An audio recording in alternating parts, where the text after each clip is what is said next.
Hi friends, പവിത്ര സീരിയലിന്റെ പുതിയ എപ്പിസോഡിലെ വേദ അവിടുന്ന് പോയി കഴിയുമ്പോൾ ശ്രീജ നടന്ന സംഭവങ്ങളൊക്കെ പറയും. രാത്രിക്ക് ഒറ്റയ്ക്ക് ഇരുന്നത് വേദ രാത്രി ഇരുട്ടത്ത് ഒറ്റത്ത് ഇരിക്കേ.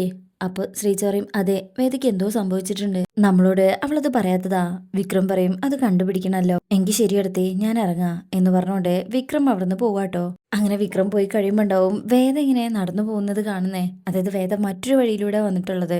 വിക്രം വേദയെ തന്നെ നോക്കും. വേദ നേരെ നടന്ന് ഒരു ഓട്ടോ സ്റ്റാൻഡിലെത്തി ഓട്ടോയിൽ കയറി പോവാണേ. വിക്രം പിന്തുടർന്നു പോകും. അങ്ങനെ വേദ എത്തിയിരിക്കുന്നത് ശ്രീകാന്തിന്റെ ഓഫീസിലേക്കാണ്. വിക്രം ഇതെല്ലാം കണ്ട് ഇങ്ങനെ ഷോക്കാവുന്നുണ്ട്. പക്ഷെ പിന്നാലെ പോകുന്നൊന്നുമില്ല കേട്ടോ. വണ്ടി അങ്ങോട്ട് മാറ്റിയിട്ടിട്ട് വേദനെ തന്നെ നിരീക്ഷിച്ചുകൊണ്ടിരിക്കണേ. വേദ ഓഫീസിലേക്ക് ചെല്ലാട്ടോ. കുറച്ച് കഴിഞ്ഞ് ഒരു സ്റ്റാഫ് വന്നിട്ട് വേദയോട് അകത്തേക്ക് വരാൻ വേണ്ടി പറയണേ. അങ്ങനെ ശ്രീകാന്തിന്റെ റൂമിലേക്ക് ചെല്ലും. ശ്രീകാന്ത് ചിരിച്ചുകൊണ്ട് സ്വാഗതം ചെയ്യും. വാ, ഇരിക്കി. എന്തായ തീരുമാനം? കൂടുതൽ വിശദാംശങ്ങളൊന്നും വേണ്ട. അതെ ഓർ അല്ല അത് മാത്രം പറഞ്ഞാൽ മതി. എനിക്കധികം സമയമില്ല. വേദ പറയും, ഞാൻ തയ്യാറാണ്. ആ, വിക്രമിന്റെ വീട് വിട്ട് വരാൻ നീ തയ്യാറാണല്ലേ? വേദ പറയും, അതെ, പക്ഷെ ഒരു പോറല് പോലും ഏൽക്കാതെ അച്ഛൻ അവിടെ എത്തിക്കഴിഞ്ഞതിന് ശേഷം മാത്രം. ശ്രീകാന്ത് പറയും, ശരി, പക്ഷെ ഒരു ഉറപ്പിന് വേണ്ടി നീ ഒരു കാര്യം കൂടെ ചെയ്യേണ്ടി വരും എന്ന് പറഞ്ഞ് ഒരു ഫയൽ എടുത്ത് വേദയുടെ മുന്നിലേക്ക് വെച്ചു കൊടുക്കും. എന്നിട്ട് പറയും, ഇത് നീയും വിക്രവും കൂടി ഡിവോഴ്സിന് വേണ്ടി അപ്ലൈ ചെയ്യുന്ന മ്യൂച്വൽ ഡിവോഴ്സ് പെറ്റീഷനാ. അതിൽ നീ സൈൻ ചെയ്ത് എനിക്ക് തന്നേക്ക്. നീ വീട്ടിൽ വന്നതിന് ശേഷം ഞാൻ അവൻ അയച്ചോളാം. വേദം ഞെട്ടും. ഇതെന്നോട് പറഞ്ഞിരുന്നില്ലല്ലോ.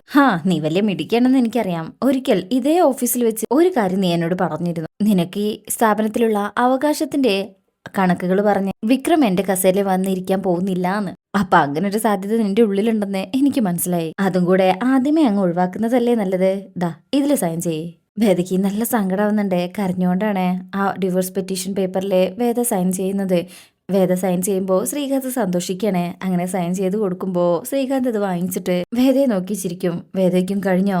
ശ്രീകാന്ത് പറയും, തൽക്കാലം. പക്ഷെ ഒരു കാര്യം കൂടെ ഉണ്ട്. നീ ഇതിൽ നിന്നും പിന്മാറുന്ന ഏത് ഘട്ടത്തിലും അപകടം ഒപ്പം ഉണ്ടെന്നുള്ള തോന്നലുണ്ടായാൽ മതി. വേദ പറയും, തൽക്കാലം ഞാൻ അച്ഛനെ കുറിച്ച് മാത്രം ചിന്തിക്കുന്നുള്ളൂ. അച്ഛൻ എപ്പം വീട്ടിലെത്തും അത് പറ.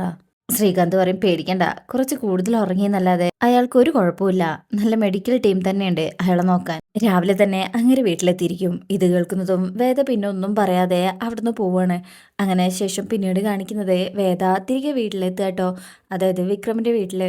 അപ്പോ വിക്രം ഇതെല്ലാം കാണുന്നുണ്ട്. വേദയെ കാണുന്നതും ഹേയ് എന്നിങ്ങനെ വിളിക്കുമ്പോ വേദ ഇങ്ങനെ നോക്കും. നിൽക്കാണ്ട് പോകാൻ തുടങ്ങുമ്പോ ഒന്ന് നിന്നേ എന്ന് പറഞ്ഞ് വിക്രം അടുത്തേക്ക് ചെല്ലാണ്. എവിടെയായിരുന്നു ഇതുവരെ? വേദ പറയും, ഞാൻ ദിവസം എവിടേക്കാ പോവാറുള്ളതെന്ന് അറിഞ്ഞൂടെ? വിക്രം പറയും, ഓഫീസിൽ നിന്നായിരിക്കും അല്ലേ? വേദ പറയും, അറിയാമെങ്കിൽ പിന്നെ ചോദ്യത്തിന്റെ ആവശ്യമുണ്ടോ? വിക്രം ചോദിക്കും, രാവിലെ ഇവിടുന്ന് നേരെ ഓഫീസിലേക്കാണോ പോയത്, അതോ ഓഫീസിൽ ചെല്ലുന്നതിന് മുമ്പ് വേറെ എവിടേക്കെങ്കിലും പോയോന്ന് അറിയാൻ വേണ്ടി ചോദിച്ചതാ. വേദയ്ക്കും സ്പൈ ചെയ്യായിരുന്നോ? വിക്രം പറയും, നീ എവിടേക്കാ പോകുന്നതെന്ന് അറിയുന്നത് സ്പൈ ചെയ്യാണോ? വേദ പറയും, എന്താ സംശയം? എനിക്ക് ഇഷ്ടമുള്ളിടത്തേക്ക് ഞാൻ പോകും വരും. അത് ചോദ്യം ചെയ്യാൻ ആർക്കും അവകാശമില്ല. വിക്രം ചോദിക്കും, വേദ നീ വെറുതെ എന്തിനാ വഴക്കുണ്ടാക്കാൻ വരുന്നത്? വേദ പറയും, ഞാൻ വഴക്കുണ്ടാക്കുന്നതല്ല, ഇമ്മാതിരി ചോദ്യങ്ങൾക്ക് പ്രതികരിച്ചു പോകുന്നതാണ്. വിക്രം പറയും, ചോദിക്കാനുള്ള അവകാശവും അധികാരം എനിക്കുണ്ടെന്ന് കരുതുന്നത് കൊണ്ടാ ചോദിക്കുന്നത്. വേദ പറയും, ആര് പറഞ്ഞോ? അങ്ങനെ ഒരു അവകാശം ഉണ്ടെന്ന് ഞാൻ അനുവദിച്ചു തന്നിട്ടുണ്ടോ? വിക്രം ചോദിക്കും, നിനക്ക് എന്താ പ്രശ്നം? എന്താ ഇങ്ങനെ ഉള്ളിൽ വെച്ച് സംസാരിക്കുന്നത്? വേദ പറയും, ഉള്ളിൽ മറ്റൊന്ന് വെച്ച് പെരുമാറുന്നത് നിങ്ങളാണ്. ഇത്രയും കാലമായിട്ടും ശ്രീകാര്യം ശ്രീനിവാസിന്റെ ഗുണ്ടാപ്പണി നിർത്താൻ നിങ്ങൾക്ക് തോന്നിയിട്ടുണ്ടോ? വിക്രമിനും ദേഷ്യം വരും. വേദ അനാവശ്യം പറയരുത്. ഞാൻ അമ്മാതിരി കാര്യങ്ങൾക്കൊന്നും ഇപ്പൊ ഇറങ്ങി പുറപ്പെടാറില്ല. വേദ പറയും, അത് കഴുത്തിൽ ഈ മാലയിട്ട് തന്നതുകൊണ്ടല്ലേ, അല്ലാതെ മനസ്സുകൊണ്ട് ഉറച്ച് തീരുമാനം എടുത്തിട്ടല്ലോ. അഥവാ എടുത്താലും ശ്രീകാര്യം ശ്രീനിവാസിന്റെ മുന്നിൽ ചെല്ലുന്നതോടെ നിങ്ങൾ അത് മറക്കും. അവിടെ അയാൾ ഉടമയും നിങ്ങൾ അടിമയും ആണല്ലോ. അനുസരിക്കുന്നത് ഉത്തരവാദിത്വവും കടമയും ആണെന്ന് വിശ്വസിക്കുന്ന ഒരു അടിമ. വിക്രം പറയും, മതി, നിർത്തേ. യാത്ര പോയി തിരിച്ചു വരുന്നത് വരെ നിനക്ക് ഈ തോന്നലുണ്ടായിരുന്നില്ലല്ലോ. ഇപ്പൊ എന്താ ഇങ്ങനെ തോന്നാൻ? വേദ പറയും, ഈ വീട്ടിലെ ഇപ്പോഴത്തെ സാഹചര്യം പഴയതുപോലെ അല്ലാത്തതുകൊണ്ട്. വിക്രം ചോദിക്കും, അപ്പൊ അച്ഛനെ കാണാതായതിന്റെ കാരണക്കാരൻ ശ്രീകാര്യം ശ്രീനിസാറാണെന്നാണോ? വേദ പറയും, ചിന്തിക്കുന്നവർക്ക് അതിനുള്ള ദൃഷ്ടാന്തം ഉണ്ടാവും എന്നും പറഞ്ഞ് കയറി പോകാൻ തുടങ്ങുമ്പോ വിക്രം തടയണേ. നിക്ക്, നീ തിരിച്ചു പോകാൻ ഒരുങ്ങാണെന്ന് അറിഞ്ഞോ? വേദ ഞെട്ടിപ്പോവും. അതിനുള്ള അന്തരീക്ഷ ഒരുക്കലാണോ ഈ സ്വഭാവ മാറ്റം? വേദയ്ക്ക് ആകെ ഷോക്കാവുന്നുണ്ട്. എന്നാലും പറയും, എന്റെ വീട്ടിലേക്ക് എനിക്ക് എപ്പോ വേണമെങ്കിലും പോയിക്കൂടെ? അതിനെന്തിനു ഞാൻ അന്തരീക്ഷം ഒരുക്കണം? വിക്രം പറയും, ഇത്രയും കാലം അതിന് മനസ്സുണ്ടായിരുന്നില്ലല്ലോ. ഇത്രയും കാലം നിന്റെ വീട്ടിലേക്ക് അമ്മയെ കാണാൻ പോകുമ്പോ പോലും തനിച്ചു പോവാതെ എന്നെ കൂട്ടുമായിരുന്നല്ലോ. എന്നിട്ടിപ്പോ നീ മടങ്ങി ചെല്ലുന്ന വിവരം നിന്റെ ചേട്ടൻ അവിടെ അനൗൺസ് ചെയ്തു എന്ന് കേട്ടു. എപ്പോഴാ ചേട്ടനോട് പതിവില്ലാത്തൊരു സ്നേഹം തോന്നിയത്? എപ്പോഴാ തുടങ്ങിയെന്നേ? നീ ചോദിച്ചല്ലോ, സ്പൈ ആയിരുന്നോന്ന്. ആയിരുന്നോ? എന്താന്നറിയോ, ഒരു കാര്യമില്ലാതെ ശ്രീചേർത്തി നിന്നോട് സംസാരിക്കാൻ ശ്രമിച്ചപ്പോഴെല്ലാം നീ ദേഷ്യപ്പെട്ടു ഒഴിഞ്ഞു മാറി. എപ്പോഴും ഒറ്റയ്ക്ക് ഇരുന്ന ആലോചനയും ടെൻഷനും. അങ്ങനെ ഇരിക്കുമ്പോ എന്താ നിനക്ക് പറ്റിയതെന്ന് അറിയാൻ വേണ്ടി തന്നെയാ പിന്നാലെ വന്നത്. അതിലെന്താ തെറ്റ്? വേദ പറയും, എനിക്കൊന്നും പറ്റിയിട്ടില്ല എന്ന് ഞാൻ പറഞ്ഞാ തീർന്നില്ലേ? വിക്രം ചോദിക്കും, എന്നാൽ നീ എന്തിനാ നിന്റെ ഏട്ടൻ ശ്രീകാന്തിന്റെ ഓഫീസിലേക്ക് ചെന്നതെന്ന് പറ. നീ അവിടുന്ന് ഇറങ്ങുന്നത് വരെ ഞാൻ പുറത്തുണ്ടായിരുന്നു. വേദ പറയും, എന്നാ പിന്നെ അങ്ങോട്ട് കയറി വരായിരുന്നില്ലേ? എന്താ സംസാരിക്കുന്നതെന്ന് കേൾക്കായിരുന്നല്ലോ. ഞാൻ എങ്ങോട്ട് പോകുന്നു, ആരെ കാണുന്നു എന്നുള്ളതൊക്കെ എന്റെ പേഴ്സണൽ ചോയ്സ് ആണ്. അതിലിടപെടാൻ ഞാൻ ആരെയും അനുവദിച്ചിട്ടില്ല എന്ന് പറഞ്ഞ് പോകാൻ തുടങ്ങുമ്പോ വിക്രം പറയും, ഒന്ന് നിൽക്കണം. അച്ഛന്റെ തിരോധാനത്തിന് പിന്നിൽ ശ്രീനി സാറാണോന്ന് നീ ചോദിച്ചില്ലേ? അതിന്റെ പിന്നിൽ നിന്റെ ചേട്ടൻ എന്തെങ്കിലും പങ്കുണ്ടോ എന്ന് ചോദിക്കുന്നതും വേദ അങ്ങ് ഞെട്ടിപ്പോകും. അപ്പൊ വിക്രം പറയും, ചുമ്മാ ചോദിച്ചെന്നേ ഉള്ളൂ, നിന്റെ മാറ്റം കണ്ട് ചോദിച്ചതാണ്. അത്രയ്ക്കുള്ള ധൈര്യമൊന്നും അവനുണ്ടാവില്ല. ഇനി അഥവാ അവനാണെന്നെങ്ങാണ് ഞാൻ അറിഞ്ഞ അവൻ ഈ ഭൂമിയിൽ ജീവിക്കണോ വേണ്ടോ എന്ന് ഞാനായിരിക്കും തീരുമാനിക്കാം. വേദ ഒന്നും പറയാതെ നിൽക്കുമ്പോ വിക്രം ചോദിക്കും, നീ എന്താ മിണ്ടാതിരിക്കുന്നത്? വേദ പറയും, ഞാൻ എന്താ പറയേണ്ടത്? ആണെന്ന് പറയണോ? എനിക്കറിയാത്ത കാര്യം ഞാൻ എങ്ങനെയാ പറയുന്നത്? വിക്രം പറയും, ആണെന്ന് പറയാൻ നിനക്കാവില്ലായിരിക്കാം, പക്ഷേ അല്ലാന്ന് പറയാനാവില്ലേ? വേദയ്ക്ക് ആകെ ടെൻഷനാവും. വിക്രം ആവശ്യമില്ലാതെ വളച്ചു കെട്ടാ. ഞാൻ ശ്രീയേട്ടനെ കാണാൻ പോയിട്ടുണ്ടെങ്കിൽ അതിന് എന്റേതായ ആവശ്യമുണ്ട്. അതിപ്പോ പറയാൻ നിർവാഹമില്ല. എന്നെങ്കിലും ഒരിക്കൽ നിങ്ങൾ അറിയായിരിക്കും. ഇത്ര മാത്രം ചോദിച്ചാൽ മതി, കൂടുതൽ ചോദിച്ചിട്ട് കാര്യമില്ല. എനിക്ക് പറയാൻ ഒന്നുമില്ല എന്ന് പറഞ്ഞുകൊണ്ട് സങ്കടം കടിച്ച് അമർത്തി പിടിച്ചുകൊണ്ട് വേദ അകത്തേക്ക് പോവാണേ. അങ്ങനെ വിക്രം ഇങ്ങനെ അവിടെ നിൽക്കുമ്പോൾ ശ്രീചേട്ടത്തി അങ്ങോട്ട് വരും. ഞാൻ കുറച്ചൊക്കെ കേട്ടു.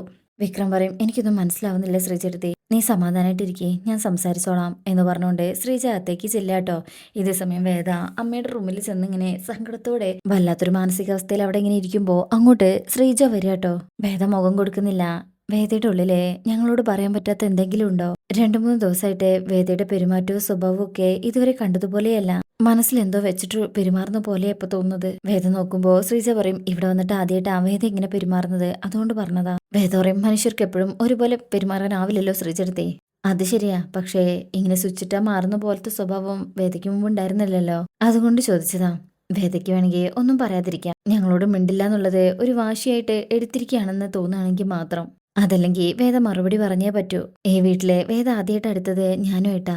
വിക്രമിന്റെ കഴിഞ്ഞ കാലത്തെക്കുറിച്ച് വേദ ഏറ്റവും കൂടുതൽ ചോദിച്ചത് എന്നോടാ.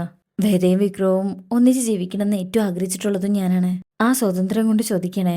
വേദ പറയും, നിങ്ങൾക്കൊക്കെ എന്താണെന്ന് എനിക്ക് മനസ്സിലാവുന്നില്ല. മനുഷ്യന് സ്വസ്ഥായിട്ടിരിക്കാൻ നിങ്ങളും സമ്മതിക്കില്ലെന്നാണോ? ശ്രീജിക്ക് സങ്കടാകും. ഇപ്പൊ വേദ പറയുന്ന മറുപടി ഉണ്ടല്ലോ, അതുപോലും എന്റെ ചോദ്യത്തിൽ നിന്നും ഒഴിഞ്ഞു മാറാനുള്ള തന്ത്രമാണ്. വേദയ്ക്കും തന്ത്രോ കുതന്ത്രോ എന്തോ ആട്ടെ, മനുഷ്യന് സ്വസ്ഥായിട്ട് ഇരിക്കാനൊരു സമാധാനം തരണം.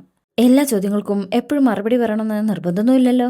ശ്രീജ പറയും, ചോദ്യങ്ങളല്ല സംശയങ്ങളാണ്. പെട്ടെന്ന് ഒരാള് ഈ രീതിയിൽ മാറുന്നത് കാണുമ്പോഴുള്ള ടെൻഷനാണ്. ഈ വീട് എങ്ങനെയാവണമെന്ന് വേദയ്ക്ക് ചില തീരുമാനങ്ങൾ ഉണ്ടായിരുന്നു. അതനുസരിച്ചാ വേദ ഇത്രയും കാലം പെരുമാറിയത്. 2 ലോകത്ത് കഴിഞ്ഞ അച്ഛനെയും മകനെയും അടുപ്പിച്ചത് വേദയാണ്. ഒരു ജോലിക്കും പോവാതിരുന്ന വിശ്വേട്ടൻ ഈ നിലയിലേക്ക് മാറാൻ കാരണം വേദയാണ്. എന്തിന് ഈ വീട്ടിലെ അടുക്കളയില്ലാതെ മറ്റൊരു ലൈഫ് ഉണ്ടെന്ന് ഒരു തോന്നൽ പോലും എനിക്കുണ്ടായിരുന്നില്ല. അങ്ങനെ മറ്റൊരു ജീവിതം ഉണ്ടെന്നുള്ള തോന്നലുണ്ടാക്കി തന്നതും വേദയാണ്. ആ വേദയിലെ മാറ്റം കാണുമ്പോ ഇങ്ങനെ ചോദിച്ചു പോവില്ലേ? എന്റെ സ്ഥാനത്ത് വേദയാണെങ്കിലും ചോദിക്കില്ലേ, അന്വേഷിക്കായിരുന്നില്ലേ? വേദയ്ക്ക് വല്ലാത്ത സങ്കടം ഉണ്ടെങ്കിലും ഇപ്പൊ ആ സങ്കടം കാണിക്കാൻ പറ്റാതെ നിൽക്കുകയാണ് വേദ. ഒരിക്കൽ വേദ എന്നോട് പറഞ്ഞിട്ടുണ്ട്, ഒരു പ്രശ്നം പരിഹരിക്കല് ഒറ്റയ്ക്കല്ലെന്ന്, അടുപ്പമുള്ളവരുമായിട്ട് പങ്കുവെച്ചിട്ട് കൂടിയാണെന്ന്. ഭർത്താവിന്റെ അനിയന്റെ ഭാര്യയായിട്ടല്ല, അനിയത്തിയായിട്ടേ കണ്ടിട്ടുള്ളൂ ഞാൻ. അതുകൊണ്ട് ചോദിക്കാ, നിന്റെ മനസ്സിൽ എന്താ മോളെ? താങ്ങാൻ പറ്റാത്ത എന്തെങ്കിലും ആണെങ്കിൽ അത് എന്നോട് കൂടെ ഒന്ന് പങ്കുവെച്ചൂടെ? എന്തിനാ ഇങ്ങനെ ഒറ്റയ്ക്ക് വിഷമിക്കുന്നത്? വേദ സങ്കടത്തിലെ അത് കടിച്ചമർത്തിയിട്ട് പറയും, എനിക്ക് നിങ്ങളോട് പങ്കുവെക്കാൻ മാത്രം ഒന്നുമില്ല. നിങ്ങൾ ആരെയും കുറിച്ച് ഓർത്ത് ഞാൻ വിഷമിക്കുന്നുമില്ല. എന്നെങ്കിലും ഒരിക്കലും നേരെയാവുന്ന കരുതി മുന്നോട്ട് പോകുന്ന ഈ പോക്ക് എനിക്ക് മതിയായി. അത്ര മാത്രമേ എനിക്കിപ്പോ പറയാനുള്ളൂ. ഇനി എന്നോടൊന്നും ചോദിക്കരുത്. എനിക്കൊന്നും പറയാനുമില്ല. ശ്രീജിക്ക് അങ്ങ് സങ്കടം വരും. എന്നാലും വേദറിയോ ഒന്ന് ഒറ്റയ്ക്ക് വിടാമോ? അല്ലെങ്കിൽ ഞാൻ ഇവിടെ എഴുന്നേറ്റ് പോണോ? ശ്രീജ കരഞ്ഞോണ്ട് വേണ്ട എന്ന് പറഞ്ഞേ അവിടുന്ന് സങ്കടത്തിൽ ഇറങ്ങി പോവാണേ. ശ്രീജ പോയി കഴിഞ്ഞാൽ വേദ അവിടെ ഇരുന്ന് പൊട്ടിക്കരയണേ. വേദ ഇങ്ങനെ പറയുന്നത് വേദയ്ക്ക് ഇഷ്ടമുണ്ടായിട്ടൊന്നുമല്ല, ചില നിവർത്തികേടുകൾ കൊണ്ട് മാത്രമാണ് വേദ ഇങ്ങനെ സങ്കടത്തിൽ അവിടെ ഇരുന്ന് കരയാട്ടോ. ഇങ്ങനെ ശ്രീജ കരഞ്ഞുകൊണ്ട് പോകുന്നത് നന്ദിനി കാണുകയാണ്. നന്ദിനി കളിയാക്കിക്കൊണ്ട് വരിക. ഞാൻ കേട്ടോ, എന്താ ഓടിച്ചു വിട്ടോ മുറിന്ന്? അവസാനം അവള് പറഞ്ഞ ഞാനും കേട്ടു. അത്രയ്ക്ക് ഇഷ്ടമാണെങ്കിൽ അവൾ ഒറ്റയ്ക്ക് ഇരിക്കട്ടെ ശ്രീചേട്ടത്തി. നിങ്ങൾ എന്തിനാ അവൾക്ക് ഇങ്ങനെ കൂട്ടിരിക്കാൻ പോകുന്നത്? ഒരു കാര്യം ഞാൻ പറയാം ശ്രീചേട്ടത്തി, കാണുന്ന പോലെയല്ല അവള് നമ്മളെല്ലാവരെയും കാണുന്നത്. ഞാൻ അന്നേ മനസ്സിലാക്കിയതാണ്. നിങ്ങളെ അമ്മയും ശ്രീചേട്ടത്തിയും കൂടെയാ അവളെടുത്ത് തലയിൽ വെച്ചത്. ശരിയാ, അവൾ കുറെ നല്ല കാര്യങ്ങൾ ചെയ്തിട്ടുണ്ട്, ഇല്ലെന്ന് പറയുന്നില്ല. അതിനൊക്കെ അവൾക്ക് അവളുടേതായ താല്പര്യങ്ങളും ഉണ്ട്. ശ്രീജ ഒന്നും പറയാതെ അവിടുന്ന് പോവാണേ. നന്ദിനി പറയും, ഏറ്റില്ല എന്ന് പറഞ്ഞിട്ട് പിന്നാലെ വീണ്ടും ചെല്ലണേ ശ്രീചേട്ടത്തിന്ന് വിളിച്ചിട്ട്. നന്ദിനി പറയും, ഞാൻ കുറ്റായിട്ട് പറഞ്ഞതല്ല. ശ്രീജ പറയും, ഹോ അതെനിക്ക് മനസ്സിലായി. നന്ദിനി പിന്നെ എല്ലാരോടും നന്നായിട്ടല്ലേ പെരുമാറൂ. ആ കുട്ടിയുടെ മനസ്സിൽ എന്തോ ഒരു വിഷമമുണ്ട്. അതെന്താണെന്ന് അവൾ ആരോടും പറയണില്ല. അതിന് മനസ്സിലാക്കിയിട്ടാ ഞാൻ അവളോട് സംസാരിക്കാൻ പോയത്. അല്ലാതെ നന്ദിനി ചെയ്യുന്നത് പോലെ നനഞ്ഞിടം കുഴിക്കാൻ പോയതല്ല. നന്ദിനി പറയും അയ്യോ ഞാൻ ആർത്തത് പോയതല്ല. ശ്രീജ പറയും ഒരാളെ ഇമോഷണലി ഡൗൺ ആയിരിക്കുമ്പോഴല്ല അറ്റാക്ക് ചെയ്യാൻ പോകേണ്ടത് നന്ദിനി. നന്ദിനി പറയും ഞാൻ അറ്റാക്ക് ചെയ്യാൻ പോകുന്നില്ല. ശ്രീചേർത്തി പോയതുപോലെ ഒരാളെ സമാധാനിപ്പിക്കാൻ പോയിട്ട് നാണം കെട്ട് വരാൻ ഉദ്ദേശിക്കുന്നില്ല. അപ്പണ്ടാവും ക്ഷേത്രത്തിൽ പോയി ആ കമലമ്മ തിരിച്ചു വരുന്നേ. ഇത് കാണുന്ന നന്ദിനി പറയും ദാ വരുന്നു അടുത്ത ആള്. ഇനി ഉപവാസാണെന്ന് പറഞ്ഞ് ക്ഷേത്രത്തിൽ പോയി പട്ടിണി ഇരുന്നിട്ട് അമ്മ എന്നാണ് അവന് കുഴഞ്ഞു വീഴാൻ പോകുന്നത്. അതില് ശ്രീജ നന്ദിനി അയ്യോ കുഴഞ്ഞു വീണമെന്നല്ല കുഴഞ്ഞു വീണാലോ എന്ന് പറഞ്ഞിട്ടാ. അതെ ഇനി അങ്ങനെ സംഭവിക്കുമ്പോ എന്റെ കരുനാക്കാണ്ടോ ആണെന്നൊന്നും പറഞ്ഞേക്കരുത്. പറഞ്ഞില്ലെന്ന് വേണ്ട എന്നും പറഞ്ഞ് നന്ദിനി അകത്തേക്ക് കയറി പോവാണേ. അങ്ങനെ ശ്രീജ വല്ലാണ്ട് വിഷമിച്ച് ഇങ്ങനെ നിൽക്കുമ്പോൾ കമലമ്മ വന്ന് ചോദിക്കും എന്തു പറ്റി, എന്താ നന്ദിനി പറഞ്ഞിട്ട് പോയത്? എന്തോ കൊസ്രാക്കൊള്ളി പറഞ്ഞ ലക്ഷണം ഉണ്ടല്ലോ. അല്ല നിന്റെ മുഖം എന്താ വല്ലാണ്ടിരിക്കുന്നേ? ശ്രീജ പറയും നമ്മുടെ വേദയ്ക്ക് എന്തോ പറ്റിയിട്ടുണ്ട്. ഏ അവൾക്ക് എന്ത് പറ്റാൻ? എനിക്കറിയില്ല. 2 ദിവസമായിട്ട് ആ കുട്ടി പഴയതുപോലെയല്ല. ഞാൻ ചോദിച്ചിട്ടാണെങ്കിൽ ഒന്നും പറയുന്നുമില്ല. വിക്രവും അത് തന്നെയാണ് പറയുന്നത്. അമ്മ ഒന്നും പറയാതെ അകത്തേക്ക് കയറി പോവാൻ കേട്ടോ. ഈ സമയം വേദ ഇങ്ങനെ റൂമിൽ കരഞ്ഞിങ്ങനെ വിഷമത്തിൽ നിൽക്കുന്നത് കാണിച്ചിട്ടാ ഈ ഭാഗം കഴിയുന്നത്. പിന്നെ ഇതിൻ്റെ പ്രമോലെ മാഷിനെ തിരികെ ആ ഗുണ്ടകളെ വീട്ടുമുറ്റത്ത് കൊണ്ടുവിട്ട് പോകുന്നൊക്കെ ഉണ്ട് കേട്ടോ. അപ്പോൾ ആ ഭാഗത്തിനൊക്കെ ആയിട്ട് കാത്തിരിക്കാം. റിവ്യൂ ഇഷ്ടമായിട്ടുണ്ടെങ്കിൽ ചാനൽ ലൈക്ക് ചെയ്യുക, സബ്സ്ക്രൈബ് ചെയ്യുക, സപ്പോർട്ട് ചെയ്യുക. താങ്ക്